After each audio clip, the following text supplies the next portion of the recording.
Prime Time, written and read by Jane Fonda. Preface. The Arch and the Staircase. The past empowers the present, and the groping footsteps leading to this present mark the pathways to the future. Mary Catherine Bateson. Several years ago, I was coming to the end of my 60s and facing my 70s, the second decade of what I thought of as the third act of my life, Act 3, which, as I see it, begins at age 60. I was worried. Being in my 60s was one thing. Given good health, we can fudge our 60s, but 70. Now that's serious. In our grandparents' time, people in their 70s were considered part of the old, on their way out. However, a revolution has occurred within the last century, a longevity revolution. Studies show that on average, 34 years have been added to human life expectancy, moving it from an average of 46 years to 80. This addition represents an entire second adult lifetime, and whether we choose to confront it or not, it changes everything, including what it means to be human.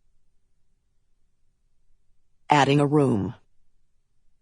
The social anthropologist and a friend of mine, Mary Catherine Bateson, has a metaphor for living with this longer lifespan in view.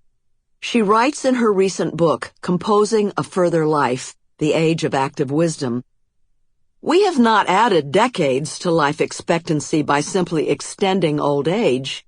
Instead, we have opened up a new space partway through the life course, a second and different kind of adulthood that precedes old age, and as a result, every stage of life is undergoing change." Bateson uses the identifiable metaphor of what happens when a new room is added to your home. It isn't just the new room that's different. Every other part of the house and how it is used is altered a bit by the addition of this room. In the house that is our life, things such as planning, marriage, love, finances, parenting, travel, education, physical fitness, work, retirement, our very identities even, all take on new meaning now that we can expect to be vital into our 80s and 90s, or longer. But our culture has not come to grips with the ways the longevity revolution has altered our lives.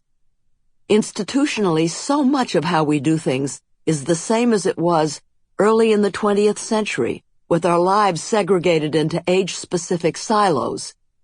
During the first third we learn, during the second third we produce, and in the last third we presumably spend time on leisure.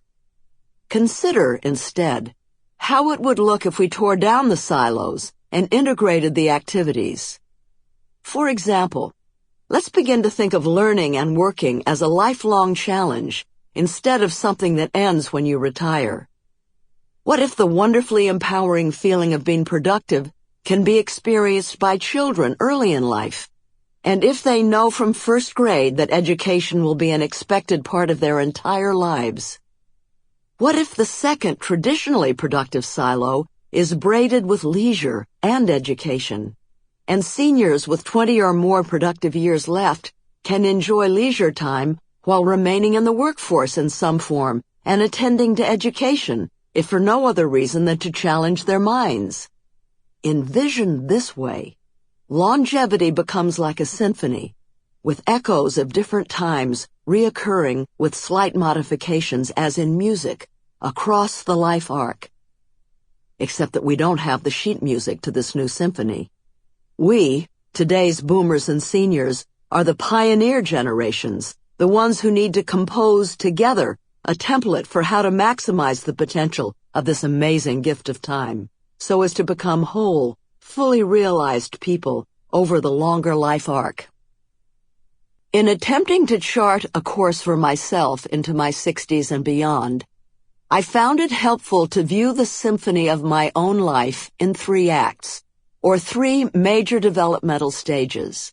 Act 1, the first 3 decades, Act 2, the middle 3 decades, and Act 3, the final 3 decades, or however many more. Sample complete. Ready to continue?